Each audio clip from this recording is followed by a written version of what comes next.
Welcome to the Top 200 podcast with your host, Herschel Fawn. Alright, what's up everybody? This is Herschel Fawn from High School Top 200. Welcome to the Monday morning meeting again. And this is the first one for the start of the season. Alright, so this is the start of the season. And so everything from now on is going to be counted towards all the rankings and stuff that come out. Okay, this is the first of the season. Real excited to get it started, to get it going, because a lot of the stuff that I've just been doing right now is a bunch of study. Just been doing study,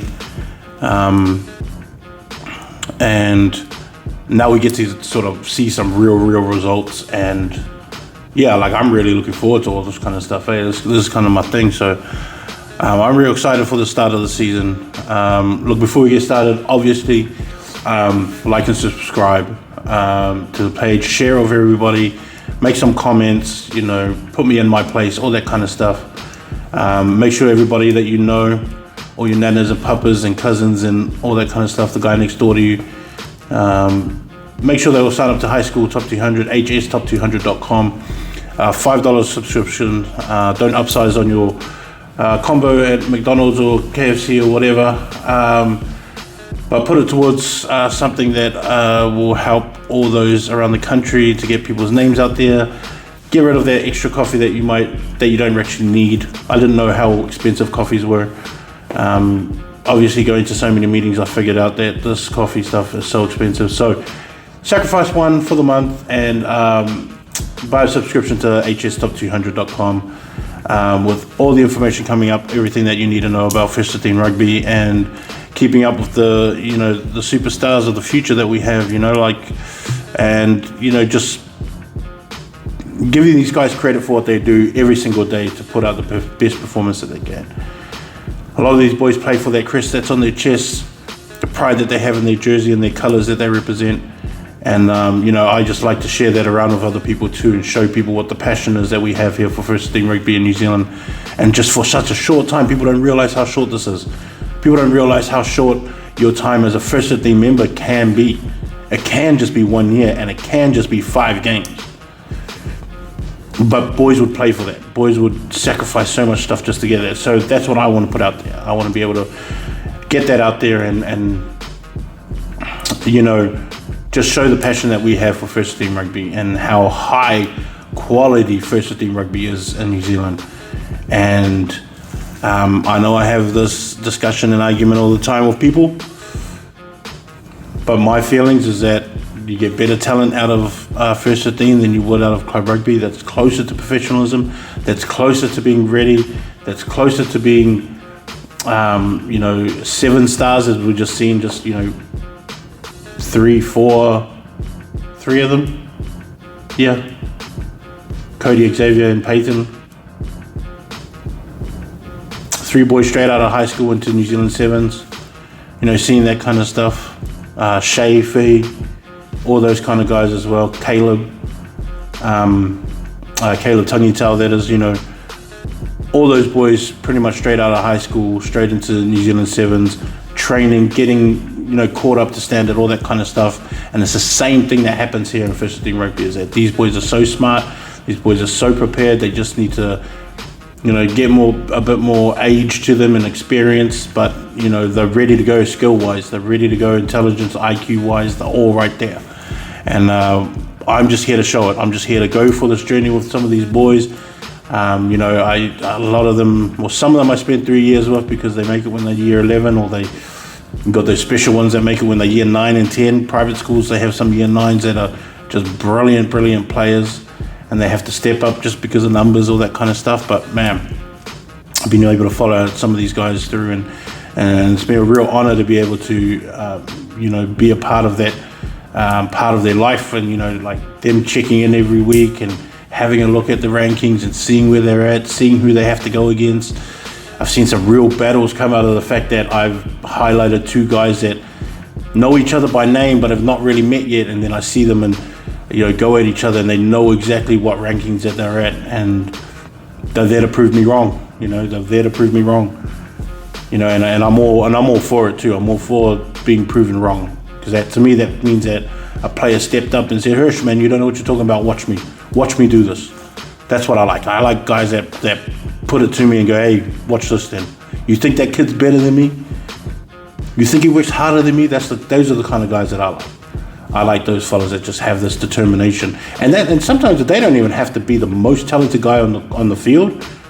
I just like to see the effort, and because most coaches, they rather see effort. They rather see effort than talent, because talent runs out. Effort doesn't run out. Effort is an attitude and a characteristic of a player and a person, and the more effort that you show and exclude is like, those are the kind of things that coaches like to see, because that that in the 68th minute, that's the guy that you want on the court or on the field. That's the guy that you want, trying to win back that ball, trying to make tackles, trying to, lead that line up fast, like those kind of guys. And so, that's what I'm here for. That's what I like to see, and those are the things that I like to share with everybody else around the country and around the world that pay attention to high school top 300. And it's funny because, like, I was just looking at, when you got your website, you have like the world map, and it shows you people from around the world. Like, obviously we got I've got a few German followers because of, obviously, Anton was there. I've got, a bunch of guys from Japan because of all the guys that we have from Japan. And I hope Japanese families keep sending their sons here to New Zealand for the experience and to play rugby, because they have some great talent over there, both boys and girls, and we've seen it with the World Sevens, what those girls can do on the rugby field. And so I hope and wish that more Japanese top-rated talent will come down here and experience New Zealand and come play with all the talent that we got down here, and then take it back to their country and see what they can get out of this, because I think it's highly beneficial to those guys to come this way as well. But yeah, like, I've seen some new subscribers from the world, or from around the world, because I've got one that just signed up a few weeks ago from Finland. I've always got like some in Saudi Arabia for some reason, and Qatar. Like, I always have like 2 or 3, and I don't know. I know one guy's from Palmy, and he signs in from Qatar, that works over there, and I talk to him sometimes.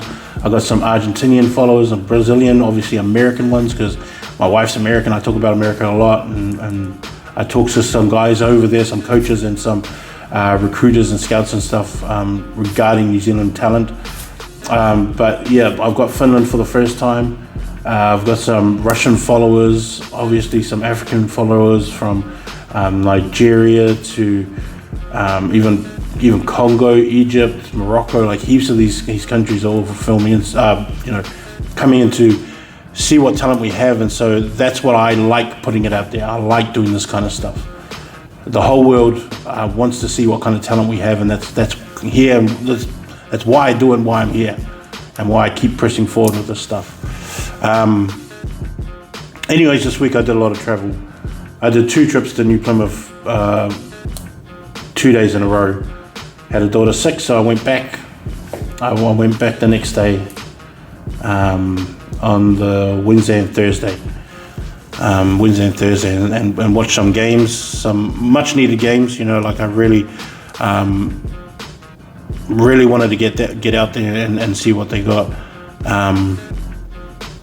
And for the Francis Douglas game, so Francis Douglas and Palmy played first. That was the game on the Wednesday, and I already knew what to expect from Palmy, because I've seen them on film a couple of times. Then I went and saw them against St. Paul's. St. Paul's, they dropped off a bit. Things just weren't going their way. Timing was off. They had good stretches of I guess connectivity kind of thing, and they were flowing a bit, but then they just couldn't stop St. Paul's and what St. Paul's Collegiate was doing. And so when I went back to watch them again with Francis Douglas, I really wanted to see them put it back together. Because I saw their game against Whanganui Collegiate as well. Bit of a wet day, slippery around, but I mean, seeing them string really good games together is what I really liked. I liked seeing them do that. And I thought that coming into this Francis Douglas game, I thought about what things I was hoping to see. And what I really wanted to see was, I wanted to see, obviously, Eli Odenryan, who had a good running game against St. Paul's, but his throwing was terrible, and he cleaned that up. And, you know, and I mentioned it before that he knows what he needs to do. I don't need to tell him, like, it was obvious. And to see him bounce back again and fix that stuff up, is why I like this stuff. You know, he knew what he needed to do, and he got it together. His run game is one of the best. You know, like his run game is so hard and so explosive for such a big guy that I think if you have him in the team, because he's kind of like Samasone Tokeaho in the way that he plays, because he's so big and strong. And he plays up front and he makes meters every single time. And so that's kind of what you want from him, from a guy like that. And then you got like Logan Wallace, who at prop is also the same. It's like he'll give that massive explosive energy, along with Jacob Booth, who's the other prop too, and that front row together just makes so much carnage for everybody else that you kind of have to prepare for a front row like that. And they are one of the better ones going around the country in terms of the three that packed out. I would put them up there as one of the top 5 in the country, along with like guys like Sacred Heart, College, who have awesome front row as well. I would put them up there against that. But seeing the way that Palmy played against Francis Douglas is kind of what I was looking for. Liam had a really good run. Liam O'Connor at first 5, who played direct. They played a lot off, I think it was Lover, who was the second 5, who was awesome to see take that first receiver off that first phase and then have him make those decisions. And he made some great decisions with some really good timing too. Going that fast to the line, getting the ball, making that split decision, you know, and have it be the right one. Almost 90% of the time, he was making the right decision every single time. Held it and crashed when he needed to. Gave the pass off when he needed to. Ran as a dummy when he needed to as well. And then had Liam come around the back and then give it on to like Tane and that who are out on the edge. Nehia also had a good game too. The fullback, forgetting his name. Sorry, bro. But they all had like really good game. Their backline was just so fast. And Francis Douglas really did not have a chance to even build phases. Now, and I didn't take that as they can't do it. I took it as Palmy played so physical and up in their face and were well prepared in what they Francis Douglas were going to do, that Francis Douglas just couldn't do it. You know, it just wasn't in there for them. They hardly got the ball out of the rucks. They couldn't string too many phases together because Palmy was just up there so quick and so fast, and it really did just rattle them. Francis Douglas got away with the wind in the beginning, and they worked it right. You know, they kicked with the wind, got down there into the position, but then Palmy's running game was just so good that they just ran themselves out of their half, and it just worked. And then when Palmy had the wind, Palmy also had the kicking game, and then they had the good defense to lock Francis Douglas down in pretty much in their 22 for a lot of the time. And those kind of things just get frustrating, you know. They just get frustrating, and I can understand where Francis Douglas was at. I wished that Francis Douglas, I wish that they played a tighter game, didn't get the ball out much, They didn't stretch the field or anything. I wish they never did that kind of stuff. Just keep it tight and make positive small meters instead of trying to get these big lavish moves out of out of whatever ball that they had. I just thought they should have just kept it real simple. But Palmy really showed a lot in that game. I felt sorry for Francis Douglas a bit, but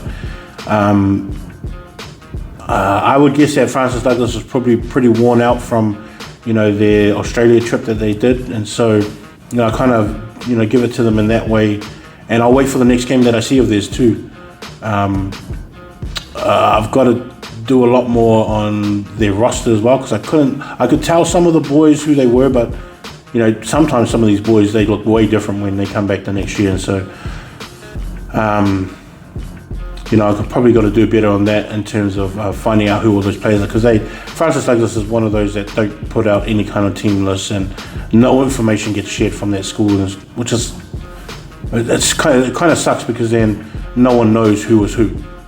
Like not even parents, they don't know some of the boys that are new to the team, and they don't really know. They have to kind of ask around. It's just like, that's why I appreciate all those guys that have really good Facebook pages like Napier Boys and Palmy Boys and Fielding and Sacred Heart. Kelson have a good one on IG and stuff like that, and I appreciate all of those kind of guys, because it makes it easier for myself to find out who players are. Then the next game I went to was the New Plymouth Boys and the Whanganui Collegiate one. Tully Yuasa is probably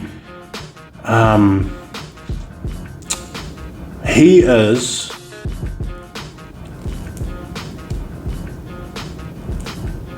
and I've got to be because I kind of think Tully Yuasa at second five, and I don't know whether he's a better second five or centre, or if we've seen him at centre,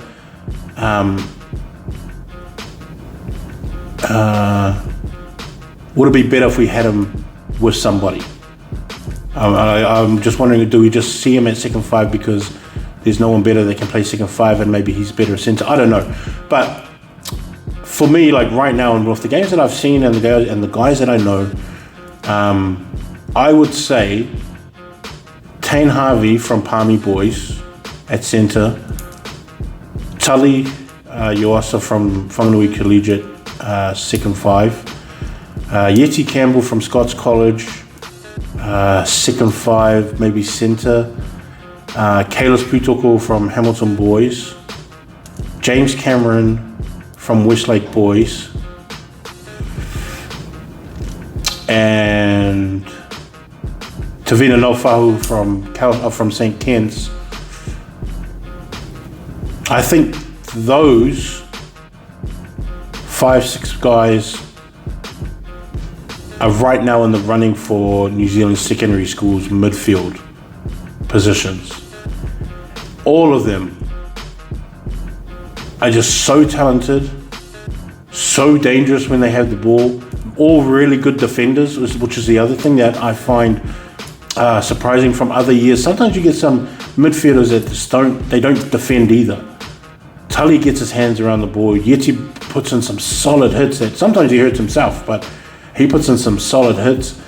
Tavita's another one. Nofahu from St. Kitts is another one that can defend, and he defends with the line. And he'll push you and push you and push you, and then wait for that timing and then make a hit and push you out. Or he'll lock down he'll lock down your centre and your winger with just inside defense, and he'll just wait and be patient, and he'll just get into that situation where he'll do like an arm tackle on his centre, wait for that offload, and then he'll do a spot tackle on the winger. He just locks guys down like that. Tane Harvey's the same. James Cameron's probably like one of the guys that I think I think right now James Cameron from Westlake Boys is probably, to me, maybe the best midfielder outside of Kalis Putoko, who we don't know if Kalis is going to be a winger or a midfielder. Because they played him in winger last year for New Zealand secondary schools, and I did really like him actually on the wing. And so like maybe they have him there for that, and like maybe if we exclude Kalis from this discussion, and we have James Cameron, Yeti, Campbell, Tully, Yosa, Tain Harvey, and also Tavita Nofahu is the other one, and having those 5 guys and seeing, I guess, which one of those 3 make it, because I think they'll only take 3 midfielders, maybe 4, and if you can double up as a winger or so. And for me, I think those ones right now are the leading midfielders that we have in the country. And because like we still got guys like CJ Meany, who from Napier Boys, who is a lot smaller than those other guys, but he gets it done. Like he gets the job done, and I hope that he doesn't become one of those players that you just look at it straight away and go, oh, he's too small. But like he could easily be one of those guys that you could throw into that mix and go, yeah, if he can get it done, he gets it done. I actually want to see what he does at halfback, just because of his size and his aggression. Like I think he could be sort of like another Folau Fakatava kind of player, like just really over aggressive. And CJ is really aggressive, and I think the closer that he is to the action, I think the better he is, and that's kind of why I would like to see him in halfback. But he's easily one of those kind of guys as well that you could put in that midfield conversation and say, oh, we'll see what he can do. And from watching, obviously, Tain Harvey on the Wednesday, and then watching Tully on the Thursday, then I saw James on Saturday, and I've seen Yeti live and also on film too, and I've been watching him since he was year 10. That's how long he's been in the first 15, and those guys have just been they're just so dominant when they're in the game. Like James takes over the game, Tully takes over the game, and it's like, and it's one of those easy things too, is like you go like, oh yeah, James is going to get the ball. It's like, okay, now tackle, because that's the other side of knowing. Is like, yeah, you know where it's going. They're not even hiding it sometimes. And James will still break tackles. He'll still make those meters. Tully still breaks tackles, still makes the meters. Tavita will footwork the hell out of everybody, and he's just out in the open breaking, and breaking the line. And it's like one of those kind of things. And I was just having a think about this today of like, at this point, who would I take out of those guys? Because like I saw Seal Cully with the St. Paul's game, and him and Kalis Putoko on the wings is probably what we want to see. As we want to see that kind of talent there. And I wouldn't put it past them either, like having those two on the wing, and having a combination of those other guys of where they go as well. I mean, even last year they had like a really good battle in the midfield too, of like of who are we going to select. I mean, they had guys like Aki, Tuivalala and Xavi. And then like even like when they would try to move some of them around into first 5, I don't know. I think that they weren't sure of what they really wanted. This year's kind of going to be the same. And seeing Tully and what he did again in that New Plymouth Boys game, and how dominant he was, I think that he's going to be one of those in that bracketed section already.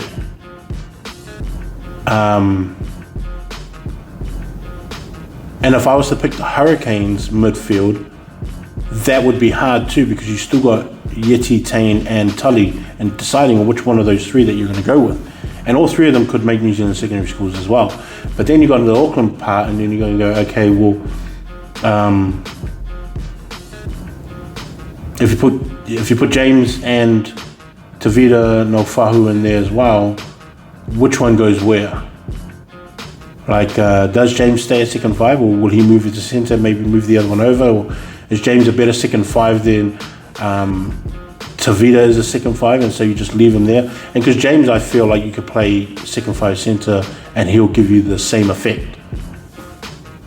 You know, so just watching that game against New Plymouth boys, he was just too dominant. And even though New Plymouth boys was such a young team with hardly any experience, they did their best trying to at least limit him some touches. And Tully was just too good. And then once Tully got the ball out to Peter or Monty, it was just too much for a New Plymouth side that's not experienced to really know how to shut down.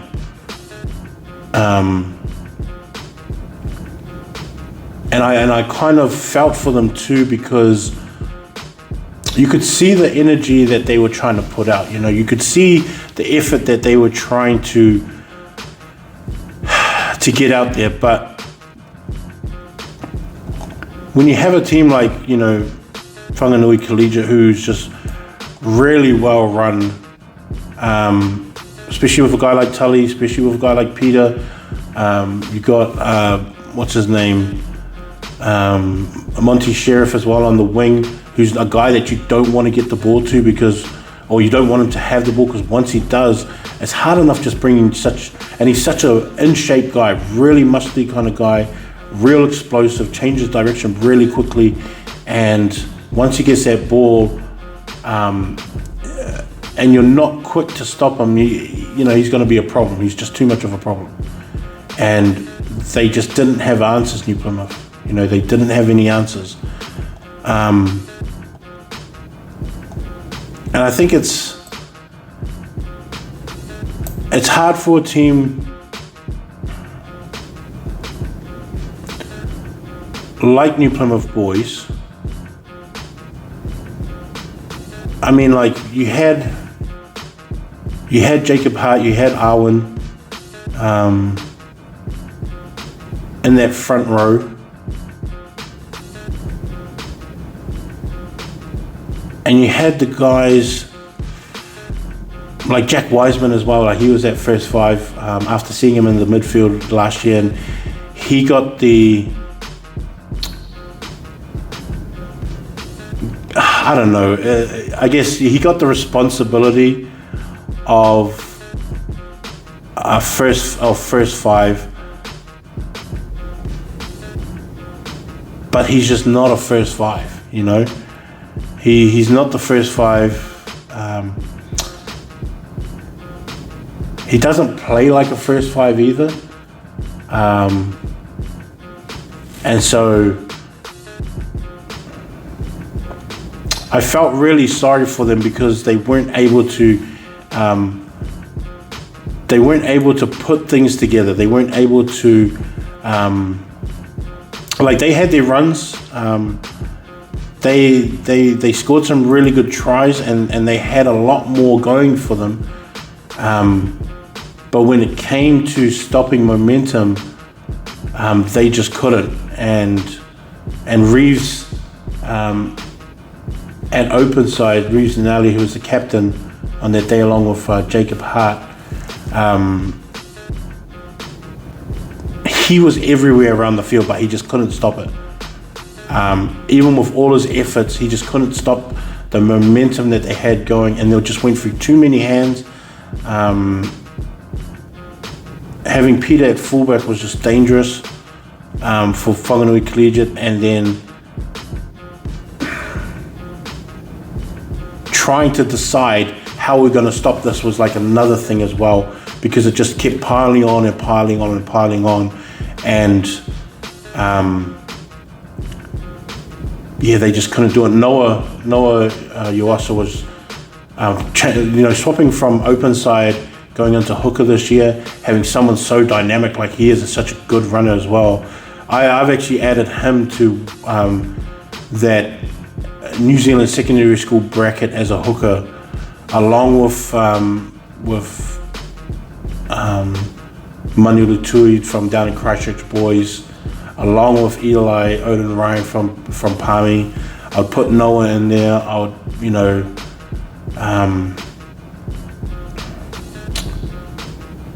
I think Iggy might be another one from Westlake Boys. Iverson, he'll probably be another one I'd look at too. What's his name from St. Peter's, Caden, is obviously another one that I really like too. But yeah, Noah's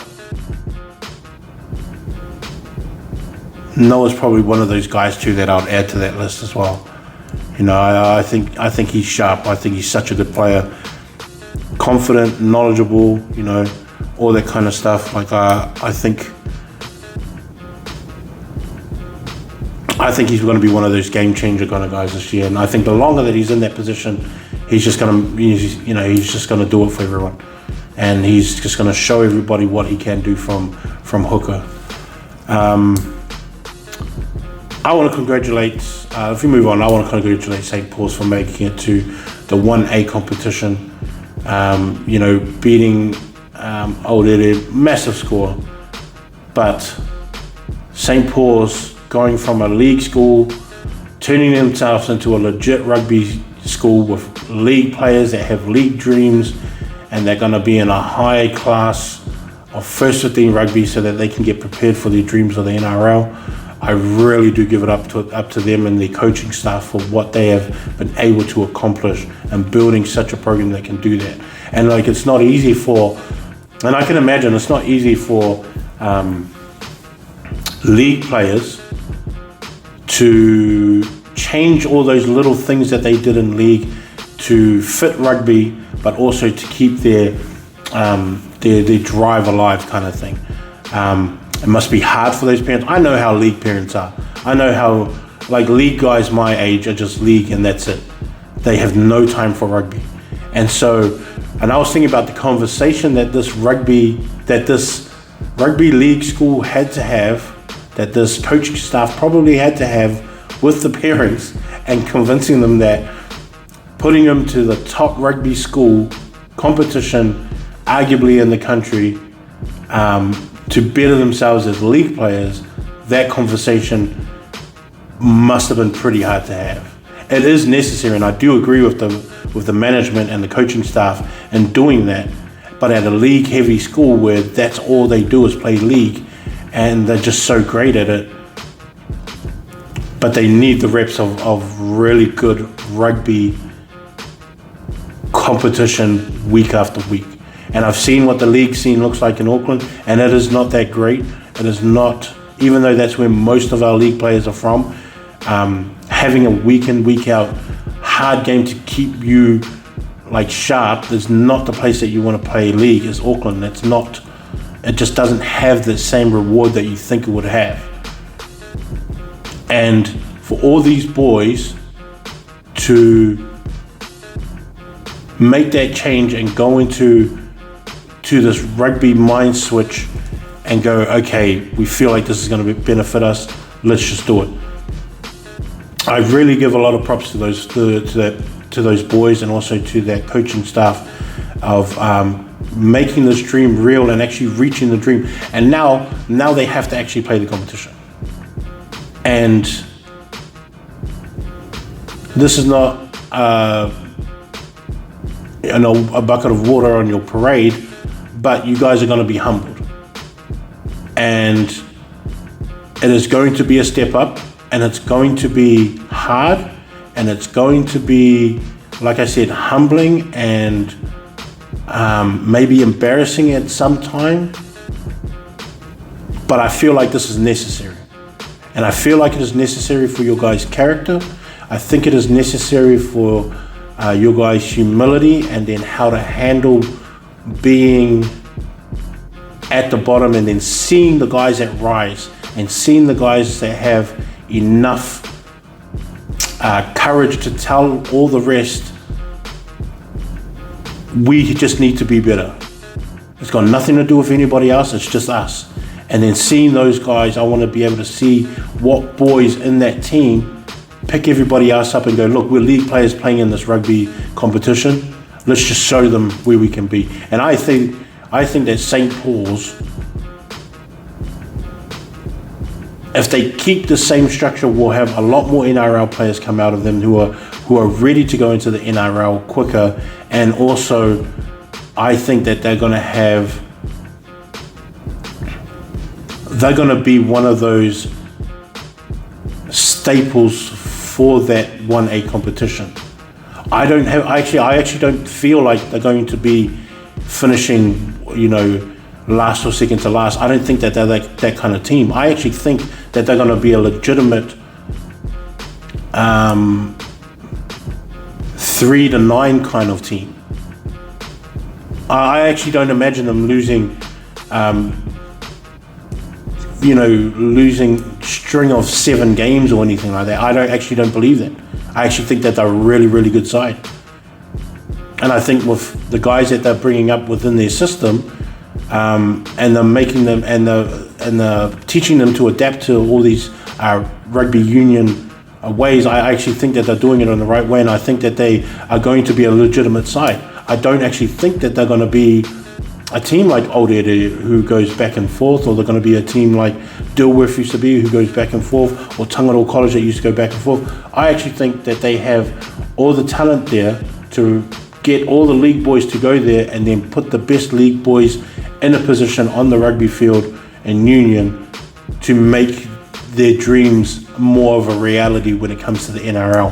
And I think, like I've said before, is that they found that, and like some of you boys will know this because some of your teammates are also signed to league teams, but are told don't come to Australia, stay in New Zealand and play first team rugby. When you're finished, then come over. And they say that for a reason, because it's so high here, the standard is so high. That's why I don't believe in boys leaving to Australia to go and play high school rugby league over there, because the standard isn't even as high as what we have. And it's cool if you want to go there and say, oh, I just want to play league. I understand that, but I don't understand, I want to go play league so I can get better at league over there. It's just like, well, if they're asking you as scouts to stay here, why are you going, oh no, I'm going to come over? Especially as a high schooler, especially if you're not going with your family. That's also like a hard thing to understand. And so what St. Paul's to me have done is right. They've put themselves in a position where they can make all their boys a lot better by playing the best rugby, to put them in the best position to play the best, I guess, footy players. I've got to say footy players, which includes rugby league and rugby. Because some of these boys that have been playing union since year 9 and have been in first team, they're just playing it just because it's a top sport. They can get a lot out of it, but they're actually just league players. And so I can't really say rugby players because they're not actually just rugby players. I mean, Nelson Asafa Solomon was my first number 1 player, and he's been in the NRL since he left high school.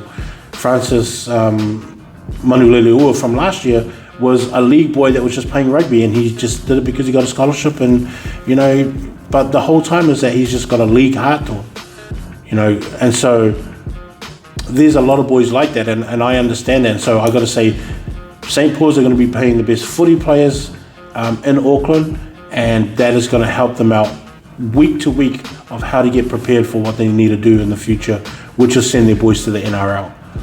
The Blues, no doubt, are going to have their say, not their say, but they're going to make their pitch to try and convince boys to stay within Auckland Rugby, and it might work. Because they have to try. I mean, if I was a recruit right now, I was talent ID, and I'm actually saying this because I want all your talent IDs to go and ask this kid, or to ask his parents, to get to his parents and go, we want him to come down for a trip down to where we are from and to have a look at our rugby facilities and what we can offer him. Because Seal Cully he's the truth, man. Like he's the guy that you need. He is a big deal and exactly what you want. Like the runs he was making yesterday, he really was just on another level of speed, another level of physicality, another level of explosiveness, just the calmness that he played the game. It just didn't bother him. It just didn't bother him. And it was funny because I remember when I was watching him in the Blues game, and he just had this different look about him where he just looked focused, like he knew it was like, oh shoot, like everybody's good here, I have to play my best, which actually got him into the New Zealand Barbarians side. And then I saw him again and I thought, yeah, that's exactly what you need to do. Push for all these rep teams, show them what you can do, and just get whatever opportunities come your way. And if I was a talent ID, and I'm talking to all you talent IDs that actually watch this, and I know that you watch this, go and make a pitch to him. Make your pitch, invite him down, show him what you guys can do, because he's such a great player. I would be doing the same. And I hope he gets all these opportunities. I hope he gets a selection of opportunities where he can actually sit down with his parents and the ones that he loves and goes, hey, what should I do? We've got options now. And I hope Cully gets that. I hope Seal gets that. I would definitely be doing that if I was a talent ID. He's well worth it. Well worth it. 100%. So, in celebrating St. Paul's and what they did, and I don't want to talk too much about the game because I think the scoreline already highlights what that game was like. Aotearoa just need to make it back to where they were. They need, and it's not going to be next year. They need to figure out what they want to do.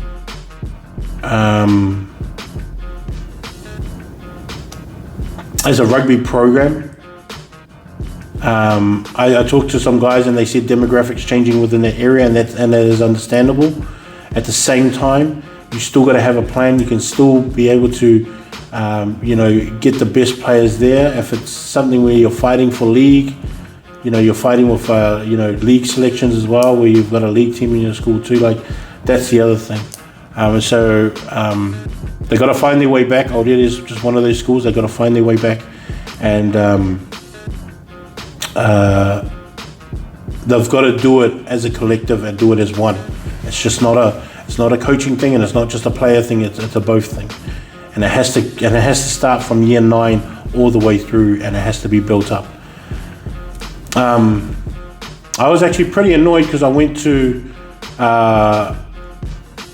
I was gonna go to Kelston versus Wesley, just because out of travel that made sense. 2 big games, 2 big teams, which ended up in a draw with Kelston and Wesley. But I found out, and North Harbour never usually starts this early. They always start next week, but for some reason they started a week early, which threw me off. But anyways, I was disappointed because me and my daughter showed up to Rosmini, and there was just so many parking spaces, and I thought, oh shoot, maybe no one wants to come watch this game, which is strange because Manurewa is a heavily followed team with great supporters, and they all go to support. But the car park was empty, and then this guy comes out to me, he goes, I hope you're not here for rugby. And I go, yeah bro, I'm here for rugby. He goes, where's everyone? And he goes, Manurewa just defaulted. They said something about injuries.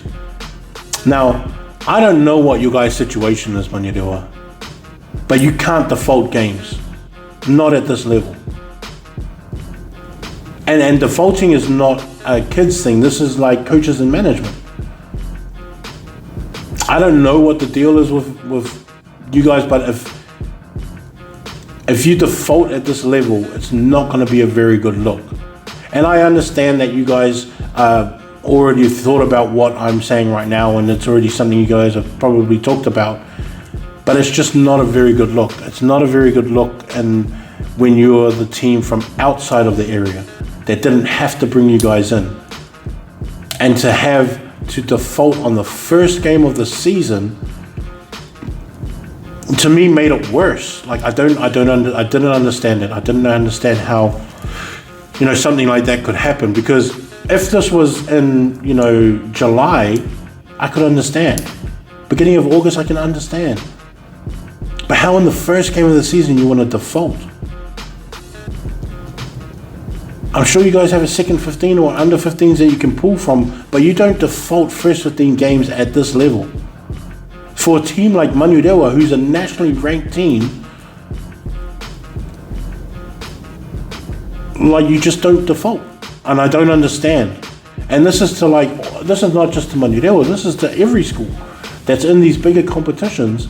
You don't default games based off just injuries. You find the players within your school and you pull them up. That's why you have a squad. That's why you have a second 15. That's why sometimes you have a third 15 or you have an under 15s, depending on what public school you're at and how much numbers you have. But for me, you never default. Like, I didn't understand that. And I hope, because I haven't actually reached out to the school.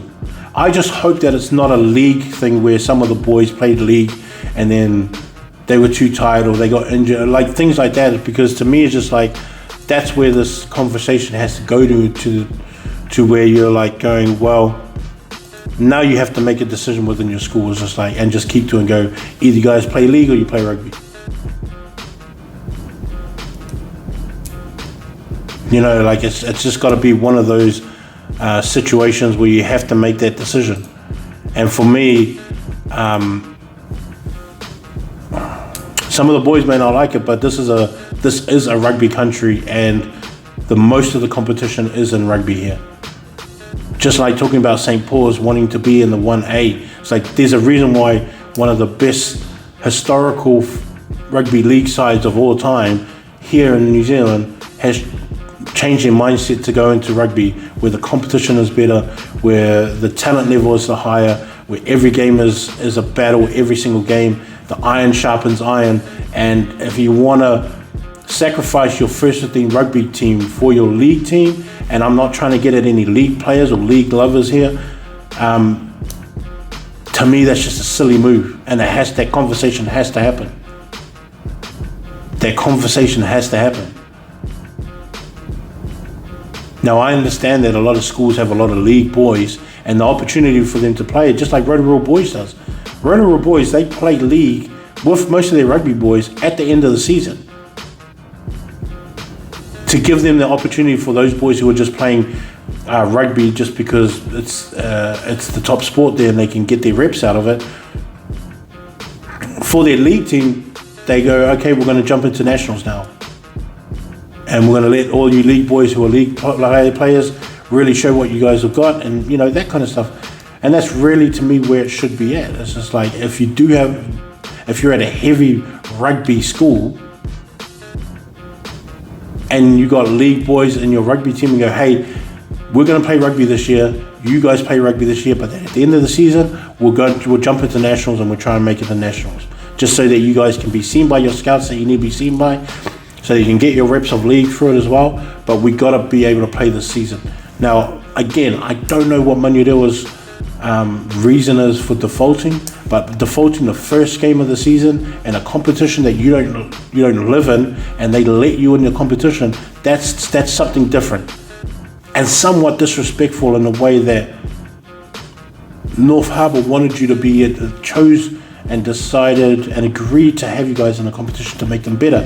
And Manurewa has made that competition way better. But at the same time, I hope that this isn't a trend that starts happening, because next year Manurewa might not even be back in that competition if things like that keep happening. Then Manurewa has to stay in a competition in counties, which Wesley is not even a part of, who they will get the other best games from, and then they're going to have to start looking for games.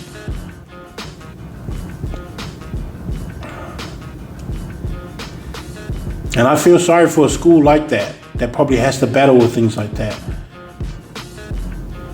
But I think there's somewhat of an etiquette to the situation that they're in, and they got to respect the thing, the opportunity that they have, because I feel like it is an opportunity. They've got so much talented players there in Manurewa and in that area that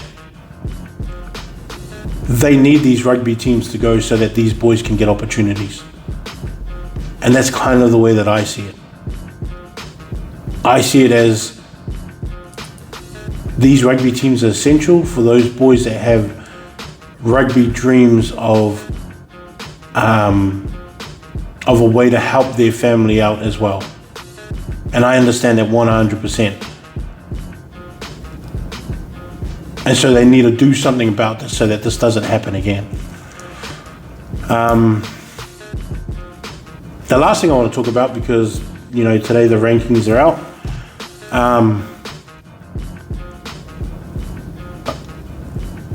I think that this year is going to be one of the best years for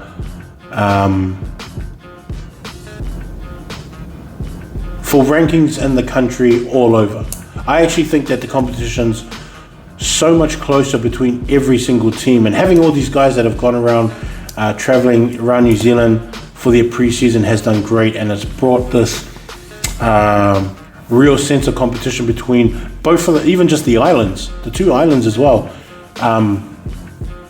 The sense of competition, the sense of belief and excitement and confidence, and now when you kind of see it,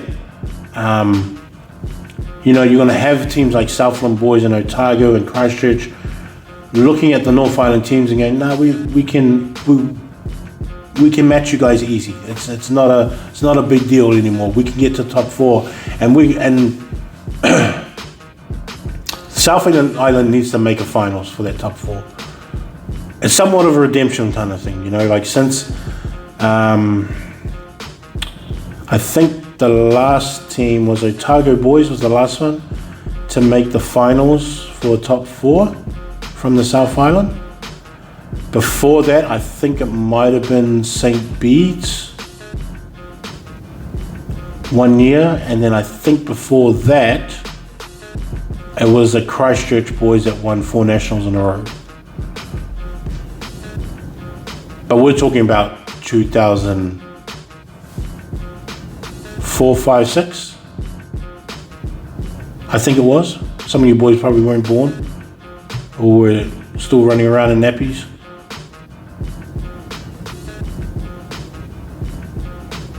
Or it's just one of those kind of things where the South Island, I just feel like they need a step up. Because on an individual basis, most of the best teams in the South Island will beat the majority of teams here in the North Island. But beating the best teams in the North Island always becomes a struggle. And I understand the optics of it in terms of we're not talking about them just coming up here and beating any team. You're just coming up here to beat the best of the 3 regions that are here. But at some point that's got to stop. At some point the South Island have got to be dominant in that and be able to at least win that first game to get into the finals.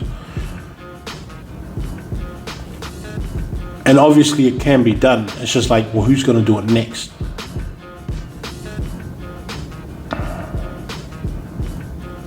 I think in 2021, I thought Nelson College and Kelston Boys would have been a good finals.